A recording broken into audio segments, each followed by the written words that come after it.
Hello दोस्तों, मैं हूं आरजे सोनू। फिर से आपके लिए एक दिलचस्प स्टोरी लेके आया हूं, जो कि एक पिता के नाजायज़ रिश्तों की सज़ा उसकी बेटी के नाजायज़ रिश्तों से मिलती है। ये एक कर्मा स्टोरी है और एक पिता कैसे पछताता है बाद में, ये उसकी स्टोरी है। स्टोरी शुरू करने से पहले आपसे निवेदन करूंगा कि आप हमारे चैनल को सब्सक्राइब कर लीजिए और पेज को फॉलो कर लीजिए। तो आइए शुरू करते हैं स्टोरी। उसके पिता की जुबानी। मेरा मुजफ्फरनगर में नया तबादला हुआ था। परिवार दिल्ली में छोड़ दिया था। वैसे भी सीमा उस समय गर्भवती थी। रोहित भी बहुत छोटा था और सीमा का अपना परिवार भी वहीं था, इसलिए मैंने उनको यहाँ लाना उचित नहीं समझा था। वैसे भी 2 साल बाद मुझे दोबारा पोस्टिंग मिल ही जानी थी। गांधी कॉलोनी में एक घर किराए पर ले लिया था मैंने। वहां से मेरा बैंक भी पास में पड़ता था। पड़ोस में भी एक नया परिवार आया था, एक औरत और तीसरी या चौथी में पढ़ने वाले 2 जुड़वा लड़के। मेरे बैंक में काम करने वाले रुपेश बाबू उसी मोहल्ले में रहते थे। उनसे ही पता चला था कि वह औरत विधवा है। हमारे बैंक में ही उसके पति काम करते थे। कुछ साल पहले बीमारी की वजह से उनका देहांत हो गया था। उन्हीं की जगह उस औरत को नौकरी मिली थी। पहले अपनी ससुराल में रहती थी, परंतु पिछले महीने ही उनके तानों से तंग आकर यहाँ रहने आई थी। बचकर रहना विनीत जी, बड़ी चालू औरत है, हाथ भी नहीं रखने देती। जाते जाते रुपेश बाबू यह बताना नहीं भूले थे, शायद उनकी कोशिश का परिणाम अच्छा नहीं रहा होगा, इसलिए मुझे सावधान करना उन्होंने अपना परम कर्तव्य समझा। सौजन्य हमारी विरासत में मिला है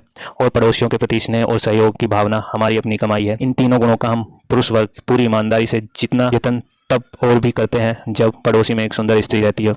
इसलिए पहला मौका मिलते ही मैंने उसे अपने सौजन्य से अभिभूत कर दिया। ऑफिस से लौटकर मैंने देखा वह सीढ़ियों पर बैठी हुई थी। जी सर, मेरी चाबी कहीं गिर गई है, बच्चे आने वाले हैं, समझ नहीं आ रहा क्या करूं।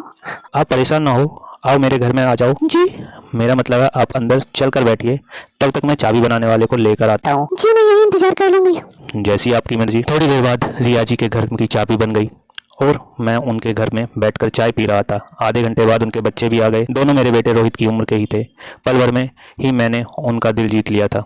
जितना समय में मैंने शायद अपने बेटे को नहीं दिया था, उससे कहीं ज्यादा मैं अमित और सुमित को देने लगा था। उनके साथ क्रिकेट खेलना, पढ़ाई में उनकी सहायता करना, रविवार को उन्हें लेकर मंडी की चाट खाने का तो जैसे नियम बन गया था। रिया जी अब रिया हो गई थी। अब किसी भी फैसले में रिया के लिए मेरी अनुमति महत्वपूर्ण हो गई थी। इसलिए मेरे समझाने पर उसने अपने दोनों बेटों को स्कूल के बाकी बच्चों के साथ पिकनिक पर भेज दिया था। सरकारी बैंक में काम हो ना हो, हड़ताल तो होती ही रहती है। हमारे बैंक में भी 2 दिन की हड़ताल थी, इसलिए उस दिन मैं घर पर ही था। अमूमन छुट्टी के दिन मैं रिया के घर पर ही खाना खाता था, परंतु उस रोज बात कुछ अलग थी। घर में दोनों बच्चे नहीं थे। क्या मैं अंदर आ सकता हूँ रिया? अरे विनीत जी, आपको भी आने से पहले इजाजत लेनी पड़ेगी। खाना खाकर दोनों टीवी देखने लगे। थोड़ी देर बाद मुझे लगा रिया कुछ असहज सी है। क्या हुआ रिया, तबीयत ठीक नहीं है क्या? कुछ नहीं, बस थोड़ा सिर दर्द। अपनी जगह से उठकर मैं उसका सिर दबाने लगा। सिर दबाते दबाते मेरे हाथ उसके कंधे तक पहुंच गए। उसने अपनी आंखें बंद कर ली। हम किसी और ही दुनिया में खोने लगे। उसके बाद रिया ने आंखें नहीं खोली। कहीं कोई संकोच नहीं था दोनों के बीच, जैसे हमारे शरीर सालों से मिलना चाहते हो। दिल ने दिल की आवाज़ सुन ली थी और शरीर ने शरीर की आवाज़ सुन ली थी। ना जाने कितने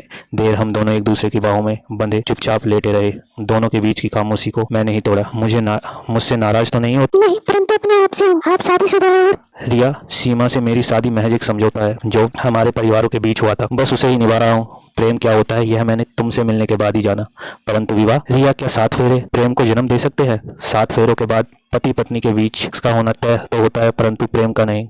क्या तुम्हें पछतावा हो रहा है रिया? प्रेम शक्ति देता है, कमजोर नहीं करता। हाँ, वासना पछतावा उत्पन्न करती है। जिस पुरुष में से मैंने विवाह किया उसे केवल अपना शरीर दिया, परंतु मेरे दिल तक तो वह कभी पहुंच ही नहीं पाया। फिर जितने भी पुरुष मिले उनकी गंदी नजरों ने उन्हें मेरे दिल तक आने ही नहीं दिया, परंतु आपने मुझे एक शरीर से ज्यादा एक इंसान समझा। इसलिए वह पुराना संस्कार जिसे अपने खून में पाला था कि विवाह तो संबंध नहीं बनाना, आज टूट गया। शायद आज मैं समाज के अनुसार चरित्रहीन हो गई। फिर कई दिन बीत गए। हम दोनों के संबंध और प्रगाढ़ होते जा रहे थे। मौका मिलते ही हम काफी समय साथ बिताते, एक साथ घूमना फिरना, शॉपिंग करना, फिल्म देखना और फिर घर आकर अमित और सुमित के सोने के बाद एक दूसरे की बाहों में खो जाना दिनचर्या में शामिल हो गया था। ऑफिस में भी दोनों के बीच आंखों ही आंखों में प्रेम की बातें होती रहती थी। बातचीत बीच बीच में मैं अपने घर आ जाता और सीमा के लिए और दोनों बच्चों के लिए ढेर सारे उपहार भी ले जाता। लवली का भी जन्म हो चुका था। लवली मेरी बेटी थी।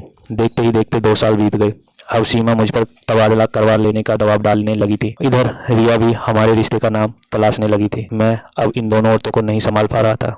2 नाव की सवारी में डूबने का खतरा लगातार बन रहा था। अब समय आ गया था किसी एक नाव में उतर जाने का। रिया से मुझे वह मिला जो मुझे सीमा से कभी नहीं मिल पाया था, परंतु यह भी सत्य था कि जो मुझे सीमा के साथ रहने से मिलता वह मुझे रिया के साथ कभी नहीं मिल पाता, और वह था मेरे बच्चे और सामाजिक सम्मान। यह सब कुछ सोचकर मैंने तबादले के लिए आवेदन कर दिया। तुम दिल्ली जा रहे हो? रिया को पता चल गया था, हालांकि मैंने पूरी कोशिश की थी कि उसको यह बात ना पता चले। मैं बोला, हाँ, वह जाना तो था ही। और मुझे बताने की जरूरत भी नहीं समझी। देखो रिया, मैं इस रिश्ते को खत्म करना चाहता हूँ। पर तुम तो कहते थे कि तुम मुझसे प्रेम करते हो। हाँ करता था, परंतु अब नहीं करते। तब मैं होश में नहीं था। अब तुम कहते थे सीना मान जाएगी, तुम मुझसे भी शादी करोगे। अब क्या होगा? तुम पागल हो गई हो क्या? एक पत्नी के रहते क्या मैं दूसरी शादी कर सकता हूँ? मैं तुम्हारे बिना कैसे रहूंगी? क्या जो हमारे रिश्ता है?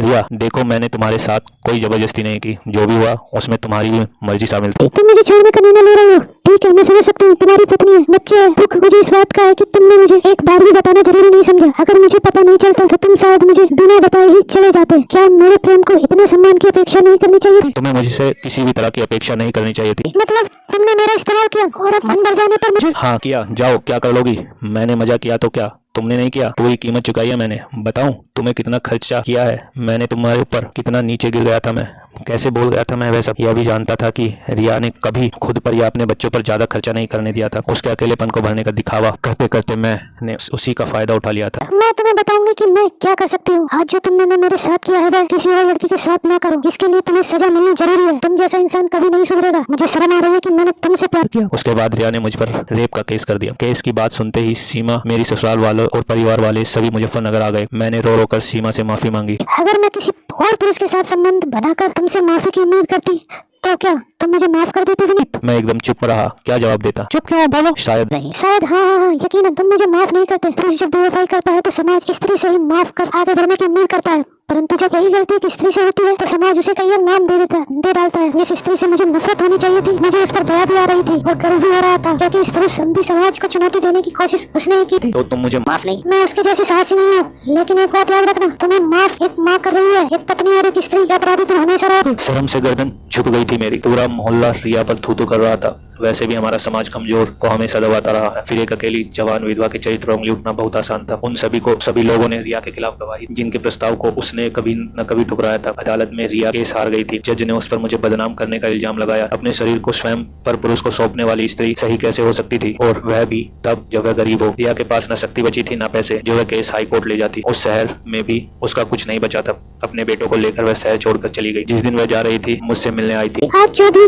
मेरे साथ हुआ है वह एक प्रगत प्रश्नों के पीछे भागने की सजा है। मुझे तो मेरी ममता की सजा मिल गई है और मैं जा रही हूँ, परंतु तुमसे एक ही प्रार्थना है कि अपने इस फरेब की विरासत अपने बच्चों में मत बांटना। चली गई थी वह। मैं भी अपने परिवार के साथ दिल्ली आ गया था। मेरे और सीमा के बीच जो खालीपन आया था वह कभी नहीं भर पाया। सही कहा था उसने, एक पत्नी ने मुझे कभी माफ नहीं किया था। मैं भी कहाँ स्वयं को माफ कर पाया और न ही भुला पाया था कि रिया को किसी भी रिश्ते में मैं वफादारी नहीं निभा पाया था। और आज मेरा अतीत मेरे सामने खड़ा होकर मुझ पर हंस रहा। जो मैंने आज से कई साल पहले एक स्त्री के साथ किया था वही मेरी बेटी के साथ होने जा रहा। मैं लवली के साथ ऐसा नहीं होने दूंगा। उससे बात करूंगा, उसे समझाऊंगा। वह मेरी बेटी है, समझ जाएगी। नहीं मानी तो उसे रुपेश से मिलूंगा, उसके परिवार से मिलूंगा, परंतु मुझे पूरा यकीन था ऐसी नौबत नहीं आएगी। लवली समझदार है, मेरी बात समझ जाएगी। उसके कमरे के पास पहुंचा ही था तो देखा वह अपने किसी दोस्त से वीडियो चैट कर रही थी। उनकी बातें में रुपेश का जिक्र सुनकर मैं वहीं रुक गया। तेरे और रुपेश सर के बीच में क्या चल रहा है? वही जो इस उम्र में चलता है। हा, हा, हा, हा। तुझे शायद पता नहीं कि वह शादीशुदा है।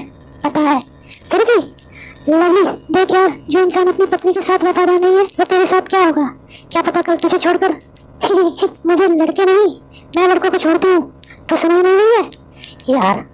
अब वह मुर्गा खुद कटने को तैयार बैठा है तो फिर मेरी क्या गलती? उसे लगता है कि मैं उसके प्यार में डूब रही हूँ, परंतु उसे यह नहीं पता कि वह सिर्फ मेरे लिए एक सीढ़ी है जिसका इस्तेमाल करके मुझे आगे बढ़ना है। जिस दिन उसने मेरे और मेरे सपनों के बीच में आने की सोची, उसी दिन उस पर रेप का केस ठोक दूंगी। और तुझे तो पता ही है ऐसे केसेस में कोर्ट भी लड़की के पक्ष में फैसला सुनाता है। और हंसी का सम्मिलित स्वर सुनाई दिया। सीने में तेज दर्द के साथ मैं वहीं गिर पड़ा। मेरे कानों में रिया की आवाज गूंज रही थी कि अपने फरेब की विरासत अपने बच्चों में मत बांटना, अपने फरेब की विरासत अपने बच्चों में मत बांटना। परंतु विरासत बढ़ चुकी थी। तो दोस्तों ये थी आज की कहानी। आशा करता हूँ आपको अच्छी लगी होगी। वो मिलते हैं नई स्टोरी में।